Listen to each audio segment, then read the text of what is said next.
पूर्वांचल की लोक परंपरा में प्रचलित यह गाथा एक सती दुख भरी माँ की है, जो हर सुनने वाले के मन को झकझोर कर उसके हृदय तक उतर जाती है। वह माँ जो अपने बच्चों की रक्षा और भलाई के लिए महल के सुखों को त्याग, राजमहल के बगीचे में पंछियों और कौओं को उड़ाया और दर दर की ठोकरें भी खाई। ये केवल एक गाथा नहीं, बल्कि सत्य, न्याय और मातृत्व की अदम्य शक्ति का प्रतीक है। एक राजा था, उसकी 7 रानियां थीं, जिनसे वह बहुत प्रेम करता था। वह बहुत नेक दिल और प्रजा प्रेमी राजा था। राजा सूर्यवर्धन के राज्य में पशु पक्षियों से लेकर मनुष्य तक सब खुश थे, परंतु राजा के मन में एक बहुत गहरा पीड़ा छिपा था। उनकी 7 पत्नियां थीं, पर उनमें से कोई भी उसे संतान सुख नहीं दे पाई थी। यह पीड़ा उन्हें अंदर ही अंदर खाती रहती थी। राजा ने संतान के लिए अनेकों यज्ञ और पूजा पाठ करवाए। जिस पंडित ने जैसा बोला, राजा ने वैसा ही किया, पर किसी की कोई भी युक्ति काम न आई। संतान की चाह में राजा ने एक एक करके 7 शादियां की, पर किसी भी रानी से उसे संतान सुख की प्राप्ति न हुई। एक सुबह राजा सूर्यवर्धन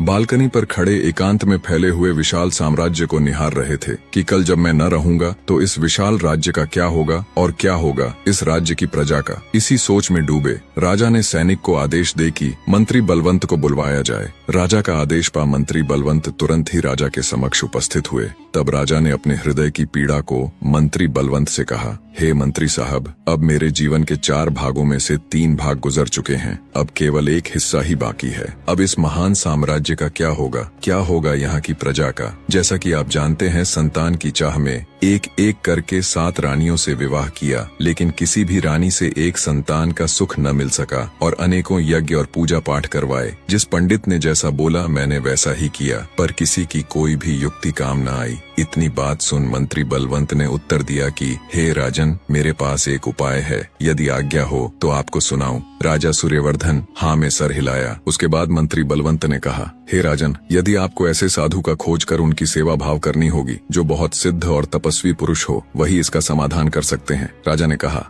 हमने दान धर्म यज्ञ पुण्य सब किया, लेकिन संतान प्राप्ति नहीं हुई, तो अब एक ऐसे साधु को खोज करने से क्या होगा? तब मंत्री ने कहा, हे राजन, ऐसे करने से संतान की प्राप्ति जरूर होगी, क्योंकि इस प्रकार की साधु संतों के वचनों में वह शक्ति होती है कि उनके आशीर्वाद मात्र से सब कुछ संभव हो सकता है। तब राजा ने उनके बातों को स्वीकार कर कहा, ठीक है, हम अवश्य ही खोज करेंगे। उसके अगले दिन सेनापति को बुलाकर आदेश दिया कि हे सेनापति, जब तक हम दोनों अपने राज्य वापस नहीं आ जाते, तब तक तुम इस राज्य और प्रजा की भली भांति ख्याल रखोगे। इतना कह राजा सूर्यवर्धन और मंत्री बलवंत ने खाली पांव उस तपस्वी और त्रिकालदर्शी साधु के खोज में राज्य से निकल जंगल की तरफ चल दिए। चलते चलते शाम हो गई। वह दोनों एक सुंदर से घनघोर जंगल में पहुंचे। उसी समय उसी जंगल में एक साधु, जो बहुत तपस्वी और त्रिकालदर्शी मालूम पड़ रहे थे, जो चलते चलते चले आ रहे थे, थके हुए से थे। वहीं थोड़ी दूर मार्ग के किनारे एक बहुत सुंदर एक घना बरगद का पेड़ था। गुजर रहे रास्ते से उस पेड़ को देख उसी के नीचे आराम करने की सोची और साधु उसके नीचे पहुंच योग मुद्रा में बैठ गए। उस साधु के शरीर की आभा ऐसा थी, लग रहा हो कई सालों तक घोर तपस्या और बहुत सारी ज्ञान को अर्जित किया हो। इधर दुखी हृदय लिए राजा सूर्यवर्धन और मंत्री बलवंत चलते चलते वहीं पहुंचे। राजा और मंत्री जैसे ही उन दोनों की नजर उन साधु पर पड़ी, दोनों की आंखें बड़ी हो गईं, क्योंकि उनकी आभा इतनी अद्भुत थी, स्वयं ब्रह्मा भी फीका पड़ जाए। राजा बिना विलंब किए ही उनके पास पहुंचकर ध्यान में मग्न उस साधु की सेवा में दोनों लीन हो गए। राजा सूर्यवर्धन और मंत्री बलवंत बार बार प्रार्थना करते कि हे भगवान, अपनी आंखें खोलिए और अपनी दृष्टि हम पर डालिए, हमारी पीड़ा का निवारण करिए। रात बीती, सुबह हुआ। त्रिकालदर्शी साधु ने अपनी आंखें खोल क्रोध में बोले, हे दुष्ट, तुमने मेरे ध्यान भंग किया है, क्योंकि मैं 6 महीने सोता हूँ और 6 महीने ध्यान करता हूँ। तुमने उससे पहले ही मेरा ध्यान भंग किया है, मैं तुम्हें श्राप दूंगा। तभी राजा साधु के पैरों में गिर गुहार लगाई, आंखों में आंसू लिए बोले, हे भगवान, हम दोनों आपकी खोज में जंगल जंगल दर दर भटक रहे हैं, मेरी इस भूल के लिए क्षमा कीजिए। त्रिकालदर्शी साधु राजा की लाचारी और बेवशी देख सुन क्रोध को शांत करते हुए बोले, हे राजन, क्या दुख है आपको, जो इस प्रकार से जंगल और दर दर भटक रहे हो? तब राजा अपनी व्यथा कहते हुए कहा, हे भगवान, मेरा 14 योजन का राज्य है, जिसकी सभी प्रजा सुख से जीवन जीती है। मेरे जीवन के 4 भाग में से 3 भाग बीत चुके हैं, लेकिन अभी तक मेरे राज्य को चलाने वाला कोई भी उत्तराधिकारी संतान न हुआ। हे भगवान, क्या होगा मेरे इस महान साम्राज्य और प्रजा का? इसी कारण का बोझ लिए मैं आपके शरण में आया हूँ। हे भगवान, कोई उपाय बताए जिससे ये मन का बोझ हल्का हो सके। इतनी बात सुन उस साधु ने उत्तर दिया, हे राजन, तुम एक संतान की चाह में इधर उधर भटक रहे हो। मेरे पास एक उपाय है जो बहुत कठिन है, यदि कर पाए तो आपको संतान की प्राप्ति जरूर होगी। राजा सूर्यवर्धन ने उत्तर दिया, हे भगवान, मैं हर कठिन से कठिन कार्य करने के लिए तैयार हूँ। साधु राजा का दृढ़ संकल्प देख रहस्य बताते हुए कहा, हे राजन, यहाँ से 100 योजन दूर एक बहुत ही मनोहर वन है जिसका नाम सुंदर वन है। उसी वन के बीच में एक बगीचा है। उसी बगीचा में 7 आम का वृक्ष है। उस 7 आम के पेड़ में से किसी एक आम के पेड़ में, एक टहनी में, एक मोजर में 7 आम के गुच्छा होगा। हे राजन, शर्त ये है, दाहिने हाथ से तीर चलाकर तोड़ना है और बाएं हाथ से रोकना है। यदि आम एक भी फल नीचे गिरा तो सब कुछ सर्वनाश हो जाएगा। इतना सुन राजा की आंखें आश्चर्य से बड़ी हो गईं। राजा सूर्यवर्धन नतमस्तक होकर बोले, ठीक है भगवान, मैं ऐसा ही करूंगा। फिर साधु रोकते हुए बोले, हे राजन, जब उन 7 आम के फलों को तोड़ कर लाओ तो अपनी 7 रानियों से एक एक करके सभी को देना और उनसे कहना कि सभी रानियां वापस में सभी फलों को बांटकर ईमानदारी और प्रेम से खाएं, तो मेरी भक्ति की शक्ति और भगवान की आशीर्वाद से संतान की प्राप्ति अवश्य होगी। इतना कह साधु फिर अपने ध्यान में मग्न हो गए। इतनी आज्ञा ले राजा सूर्यवर्धन और उनके वजीर बलवंत वापस महल को लौट आए। रात बीती।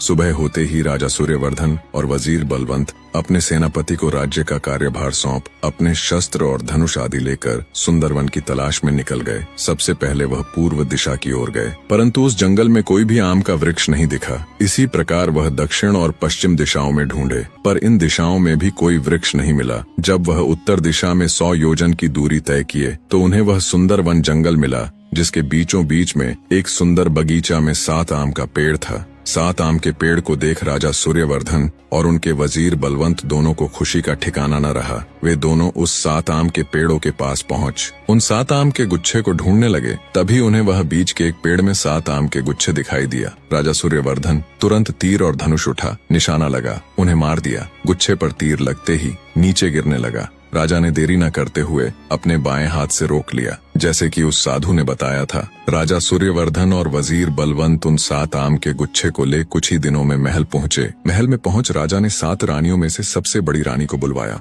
और आम के गुच्छे को देते हुए कहा, हे महारानी, ये 7 आम के गुच्छे को लो और बाकी 6 रानियों के साथ आपस में बांट प्रेम और ईमानदारी से खा लो, ताकि सभी रानियों के तन से संतान हो सके। हे रानी, आप सबसे बड़ी है, इस बात का विशेष ध्यान रहे। बड़ी रानी अपनी आंखें बड़ी करते हुए, क्या महाराज, इस आम को खाने से पुत्र होगा, ये संभव कैसे? जब हम सभी ने इतना दान धर्म यज्ञ पूजा पाठ किया फिर कुछ न हुआ। तब राजा सूर्यवर्धन रानी को रोकते हुए जो भी घटनाएं हुई थीं वह कह सुनाया। बड़ी रानी सब बातें जान हाँ में सर हिलाया। उसके तुरंत बाद राजा और वजीर बलवंत दरबार को चले गए। इधर बड़ी रानी उन आम के गुच्छे को हाथों में ले सोचने लगी, यदि मैं अकेले खा लूं तो सिर्फ मेरे ही बच्चे होंगे, बाकियों 6 रानियों को नहीं होंगे। इस छल और कपट से रानी सोच ही रही थी कि तभी 5 रानियां सबसे छोटी रानी को छोड़ वहीं आ पहुंची। छोटी रानी महल के काम करने में मदमस्त थी। इधर बड़ी रानी उन हाथ में लिए 7 आम के गुच्छों को छिपा न सकी और बाकी 5 रानियों को देते हुए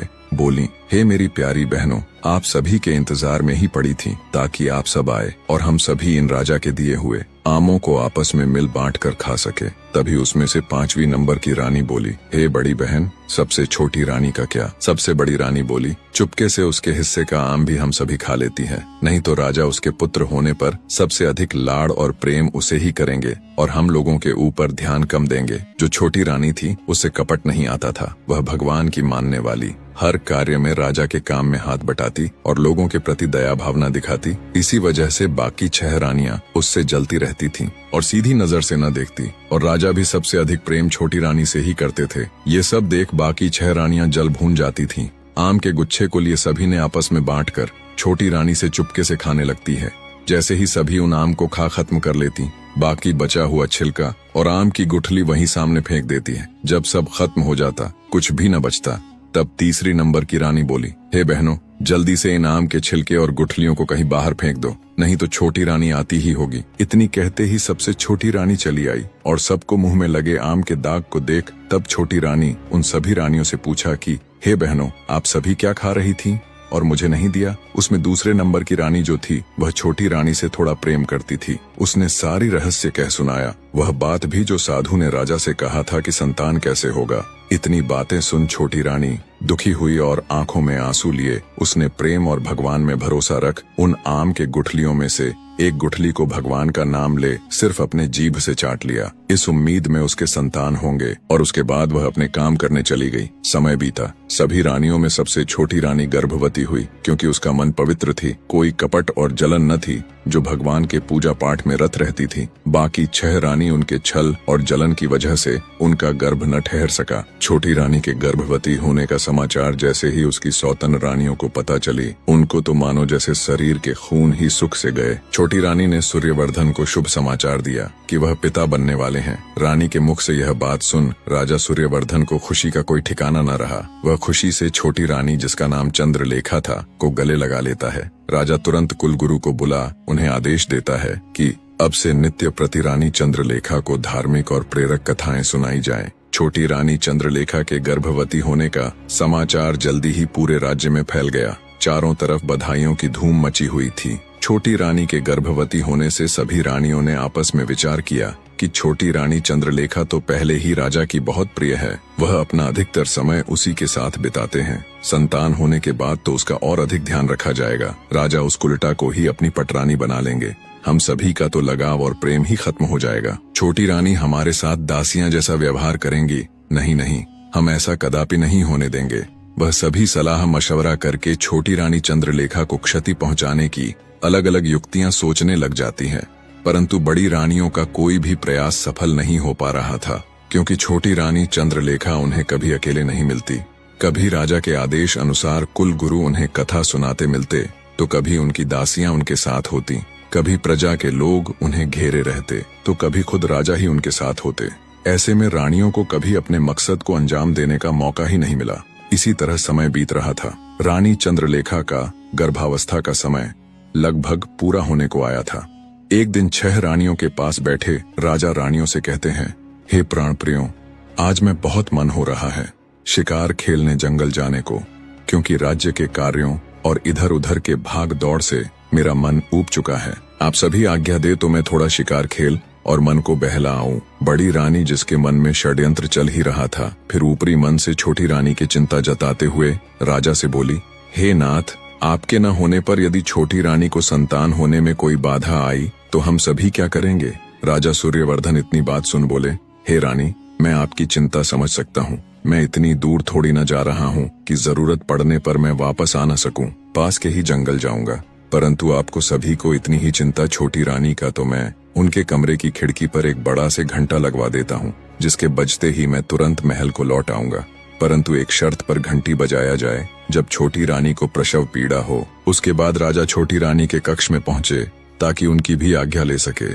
कक्ष में पहुंच छोटी रानी को सारी बातें बताई तो छोटी रानी चंद्रलेखा ने राजा को जंगल में शिकार खेलने से साफ मना कर दिया। फिर राजा ने कैसे भी करके मनाया।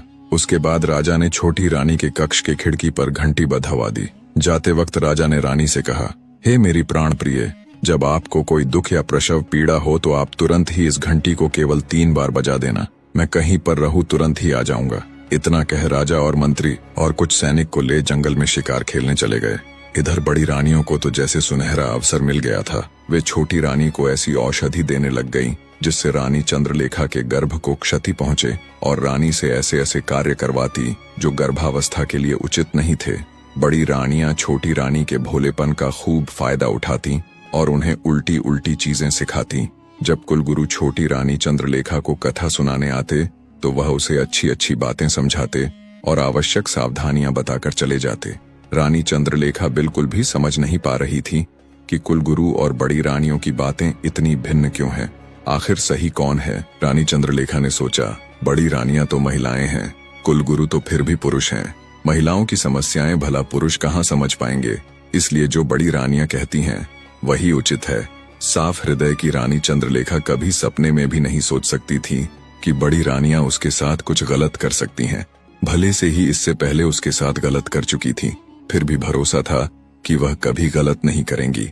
इसलिए वह आंखें बंद करके जो और जैसा बड़ी रानियां उसे करने के लिए कहती वो बिल्कुल वैसा ही करती। एक दिन जब रानी अकेली अपने कक्ष में बैठी हुई थी, तभी उसकी नजर उस घंटे पर जा पड़ी जो राजा ने कक्ष के खिड़की पर लगवाया था, परंतु एक शर्त पर ही केवल 3 बार बजाना था। जब भी कोई बुरी परिस्थिति आए तो छोटी रानी ने राजा की परीक्षा लेनी चाहिए कि देखते हैं उनको मेरी कितनी चिंता और प्रेम है। इतनी बात सोच रानी चंद्रलेखा ने घंटी को 3 बार बजा दी। इधर जंगल में राजा सुंदर से हिरण को मारने वाले ही थे।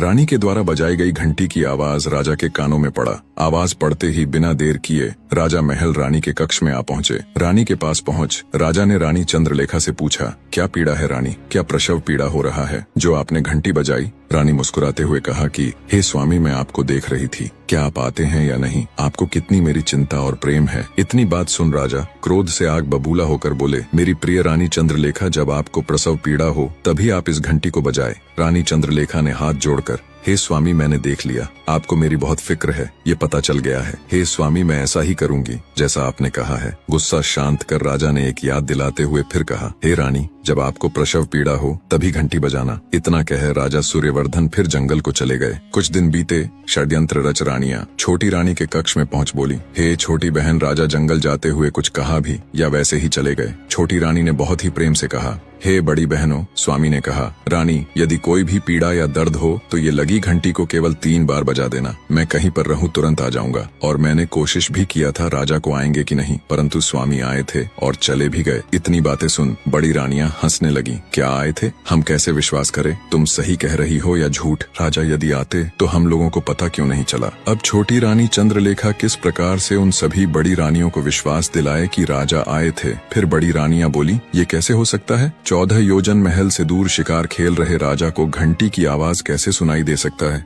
यदि सच में वास्तव में आए थे तो इस बार भी आएंगे ही। इतना कह बड़ी रानी घंटी को फिर 3 बार बजा देती हैं और सभी रानियां चली जाती हैं। उन्हें तो पता था ही राजा तो अवश्य ही आएंगे और छोटी रानी पर क्रोध करेंगे और इनका प्रेम और लगाव खत्म हो जाएगा। कुछ समय के बाद राजा और मंत्री दोनों रानी के कक्ष में आ पहुंचे। जैसे ही राजा रानी को स्वस्थ देखा तुरंत क्रोध में तमतमा उठा। रानी, तुमने फिर से किस वजह से घंटी को बजाया है? छोटी रानी आंखों में आंसू लिए सच को छुपाते हुए कहती है, स्वामी, मैं फिर से आपको परखना चाहती थी कि आप दूसरी बार आएंगे या नहीं। इधर राजा क्रोध में चिल्लाकर बोले, हे रानी, तुम जानती हो तुम्हारी वजह से आज मंत्री जी की जान भी जा सकती थी, क्योंकि जब हम शिकार खेल रहे थे सब कुछ ठीक था, लेकिन जैसे तुमने घंटी बजाई वैसे हम लोगों का ध्यान भटक जाने की वजह से तभी एक भालू मंत्री जी को पकड़कर हत्या करने वाला ही था। मैंने उसे मार मंत्री जी की सुरक्षा किया। छोटी रानी इतनी बातें सुन वह राजा के पैरों में गिरकर माफी मांगते हुए बोली, हे राजन, अब कभी दोबारा ऐसी गलती मुझसे नहीं होगी। आप दोनों जंगल को जाइए। इसके बाद वह दोनों जंगल को लौट गए। एक दिन रानी चंद्रलेखा को प्रसव पीड़ा होनी शुरू हो गई। उसने बड़ी रानी से कहा, दीदी, मुझे बहुत दर्द हो रहा है, कुछ समाधान कीजिए कि प्रसव कैसे होगा। यह सुन बड़ी रानी सिर से पैर तक झलकर राख हो गई। छोटी रानी को मदद मांगते देख उसके मन में तरह तरह के षड्यंत्र चल ही रहे थे।